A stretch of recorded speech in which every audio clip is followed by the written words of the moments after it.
अब जेजेपी ने भी तय कर लिया कि वो 10 की 10 सीटों पर लड़ेंगे। कांग्रेस ने क्या तय किया है? कुछ भी तय नहीं हो पाया अब तक। देखिए, सबसे पहले नायाब सिंह सैनी के बयान का जवाब दे देता हूं। जो कांग्रेस के अंदर अंतर्कलह बता रहे हैं, उन्हें ये मालूम होना चाहिए उनकी पार्टी के सांसद विधायकों को पीटते हुए कैमरे में रिकॉर्ड हुए। हरियाणा के अंदर केंद्रीय राज्य मंत्री कृष्णपाल गुर्जर ने विपुल गोयल की राजनीति स्पष्ट रूप से खत्म कर दी और दावा किया गया उनके समर्थकों द्वारा कि देखो हमने विपुल गोयल को मिट्टी में मिला दिया। इसी तरीके से राव इंद्रजीत ने अपने विरोधियों को भाजपा में मिट्टी में मिला दिया और खुद इनकी पार्टी की हालत इतनी खराब है जो ये कहते हैं कि सिद्धांतवादी पार्टी, पहले हमारे यहाँ जो कार्यकर्ता है वही नेता बनता है। भाई नवीन जिंदल को किस खुशी में आपने आती सांसद की टिकट दी? अशोक चौहान जिन पर हजारों करोड़ के भ्रष्टाचार के आरोप थे, आती उन्हें राज्यसभा सांसद क्यों बना दिया?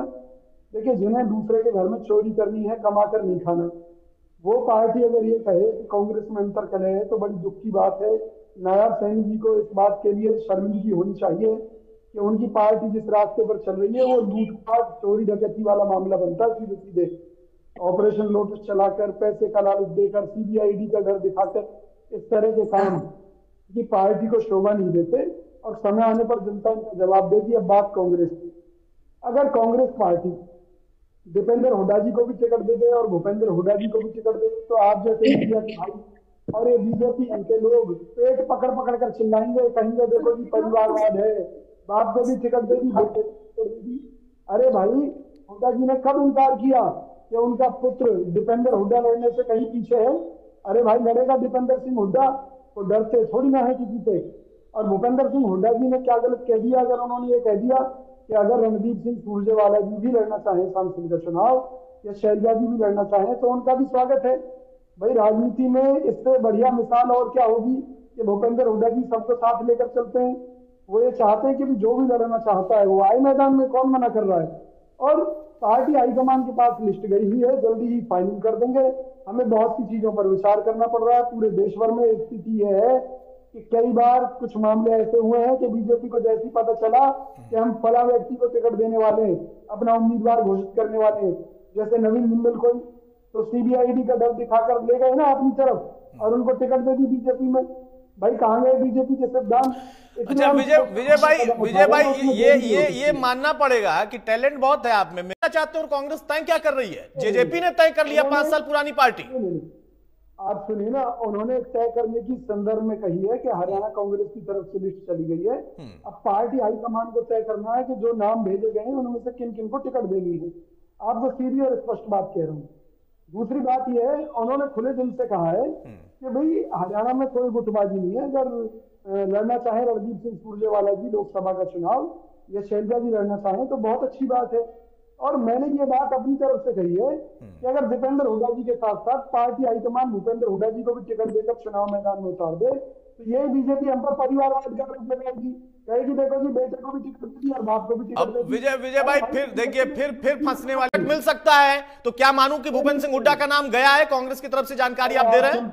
सुन तो लीजिए, चौधरी भूपेंद्र सिंह हुड्डा जी ने पहले ही इनकार कर दिया था। उन्होंने कहा परिवार में से एक लड़ेगा, दीपेंद्र हुड्डा लड़ेगा रोहतक सीट से, तो दीपेंद्र हुड्डा जी का नाम गया हुआ है। इसके अलावा प्रत्येक जिले से जिन कैंडिडेटों ने अप्लाई किया था तो उसमें 2-2, 3-3 लोगों के नाम प्रत्येक लोकसभा सीट से भेज दिए गए पार्टी हाईकमान को। हुड्डा जी ने जो बात कही है वही मैं कह रहा हूँ। बाकी मैं आपकी पत्रकारिता को नमन करता हूँ कि आप तिल का ताड़ बनाने की कोशिश कर रहे हैं। नहीं, ये देखिए, ये नमन नहीं करना हुआ। मैं तिल का ताड़ नहीं बनाता हूं, मैं क्लियर बात करता हूं करके उनके लिए पैरवी करेंगे जो कहते ही नहीं है कि मैं लड़ूंगा। नहीं अतुल भाई, हुड्डा जी ने किसी की पैरवी नहीं की। पहली बात मैं आपको स्पष्ट कर दूं, उन्होंने कहा कि अगर वो लड़ना चाहते हैं तो लड़े, कोई ऐतराज नहीं है। हम उनके साथ, मैं यही तो कह रहा हूं ना विजय भाई, अगर वो लड़ना चाहते हैं, क्यों चाहते हैं कि अगर वो लड़े? अरे सुनिए ना, सुन तो लीजिए, पहले पार्टी ने तय किया था पार्टी हाईकमान द्वारा कि जितने भी पार्टी के सीनियर नेता हैं, चाहे वो सुरजेवाला जी हो, चाहे शैलजा जी हो, चाहे हुड्डा जी हो, चाहे जितने भी नेता हैं, चाहे राजस्थान में है अशोक गहलोत जी, कोई भी है, सबको लोकसभा लड़ाया जाए। उसमें सबने अपने अपने पक्ष रखे हैं। उनमें से पार्टी कुछ चेहरों को उतार रही है, कुछ को नहीं उतार रही। तो सवाल यह है कि अगर हुड्डा जी से पूछा जाएगा कि भाई शैलजा जी या उनके लिए, तो हुड्डा जी क्या जवाब देंगे? उन्होंने एक सीनियर नेता के तौर पर जो जवाब देना चाहिए वही दिया कि अगर वो लड़ना चाहते हैं तो स्वागत है, हम उनके साथ हैं। कितनी अच्छी बात है। जहां तक जूट बाजार की बात, ये एक होली मिलन कार्यक्रम था, और देखिए झगड़े होली पर ही हो जाते हैं, कई बार मतभेद हो जाते हैं। पार्टी के नेताओं को जैसी पता चला इस मामले को आपस में मिल बैठकर सुलझा दिया गया, कह दिया गया भाई आपस में मत लड़िए, इस तरह की बातें पब्लिक के बीच में नहीं होनी चाहिए। और बड़ी सीधी सी बात कह रहा हूँ कि हमारे यहाँ व्यक्तित्ववाद नहीं है, भाईचारा है। मैंने क्या कहा कि हमारे यहाँ कोई किसी की राजनीति को तो खत्म नहीं कर सकता ना। क्या शैलजा जी किसी की राजनीति को खत्म कर पाए? क्या सुरजेवाला जी किसी की राजनीति को खत्म कर पाए? क्या हुड्डा जी किसी की राजनीति को खत्म कर पाए? नहीं कर पाए। लेकिन भाजपा में क्या है, कृष्णपाल गुर्जर ने विपुल गोयल की राजनीति को खत्म कर दिया और खुल्लम खुल्ला किया है कि भाई टिकट नहीं लेने देंगे और कहीं का नहीं छोड़ेंगे। वही उनके साथ हुआ, ऐसे ही गुड़गांव में हुआ, ऐसे ही और जिलों में हुआ।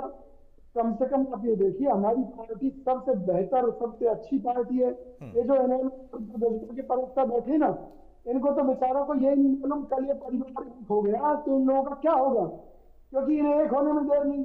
ये तो सीबीआई ईडी के डर से पता नहीं अलग अलग लग रहे हैं। और जज्बा तो बीटी में बीजेपी की आज भी, भाई जो पार्टी बीजेपी के खिलाफ चुनाव लड़कर कुछ सीटें जीत पाई, वो बीजेपी के साथ मिलकर उसने हरियाणा को लूटा। जो शराब बेची गई कोरोना पीरियड में, सरकारी शराब, उसे जांच का क्या हुआ? बीजेपी आज तक नहीं बता पाई। हकीकत ये इनकी पूरी फाइलें बना रखी है। इनसे पहले तो गंदे काम कराए गए, खूब लूट मचवाई गई। आज इनकी पार्टी के पास जो पैसा है वो कहां से आया है, पूरे हरियाणा की जनता को मालूम है। आज ये लोग बगला भगत की तरह अपने आप को बड़ा संत कह रहे हैं। निश्चित तौर पर इन सबकी पोल खुलेगी। जैसे ये लोग पहले जेलों में गए फिर से जाएंगे, क्योंकि इनके काम ही ऐसे हैं। हरियाणा को लूट कर बर्बाद इन्होंने किया।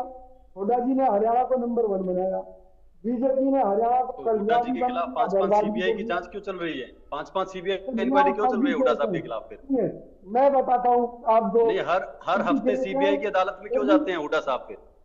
अरे भाई साहब, ये तो कभी मोदी जी भी जाया करते थे, फिर मोदी जी आज अपने आप को ईमानदार कैसे कहते हैं, बताइए? तो हुड्डा साहब आपके हिसाब से ईमानदार है? सुनिए ना, कांग्रेस नेताओं के ऊपर क्या आरोप नहीं लगे?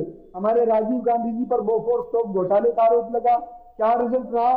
सुप्रीम कोर्ट तक मामला क्लियर हुआ और राजीव गांधी जी निर्दोष साबित हुए।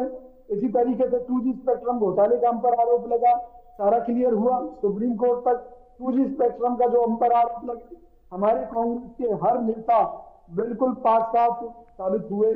अच्छा कौशिक साहब एक तो क्यों लड़ाने पर उतारू हैं हुड्डा साहब शैलजा को और सुरजेवाला को?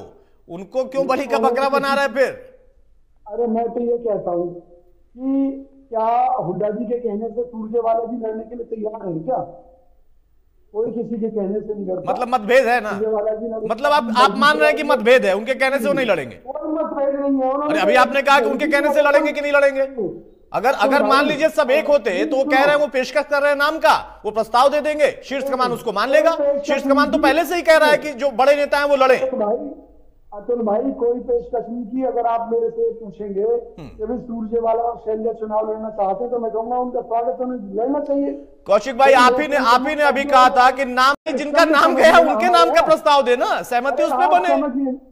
अतुल भाई पहले एक सीधी बात समझ लीजिए, हरियाणा कांग्रेस जो नाम भेज रही है, सुनिए ना, और जो पार्टी हाईकमान जो डिसीजन ले रही है, दोनों अलग चीजें हैं। यहाँ से जो नाम गए हैं, अगर उनकी पार्टी हाईकमान अपनी नाम जोड़ दे तो मानी जाएगी वो चीज। आप इस बात को समझ लीजिए पहले क्लियर। अच्छा मैं समझ गया, मैं वही समझना चाह रहा था। आप देखिए लगभग आपको आनी चाहिए। अशोक तंवर को खा गए, कुमारी शैलजा को खा गए, रणदीप सिंह सुरजेवाला को खा गए, बंसीलाल के परिवार को खा गए, बंसीलाल के परिवार को खा गए। थोड़ी तो शर्म करो। राजनीति क्या होगी? आप अपने कार्यकर्ताओं को खा गए, आप अपने नेताओं को खा गए। बीजेपी के खिलाफ इसका नाम आपने चुनाव लड़ा और बीजेपी के साथ। ठीक है, अब जरा दोनों लोग को रोक रहा हूं, समय नहीं है। अमनदीप केसरी 1 मिनट का समय बहुत जल्दी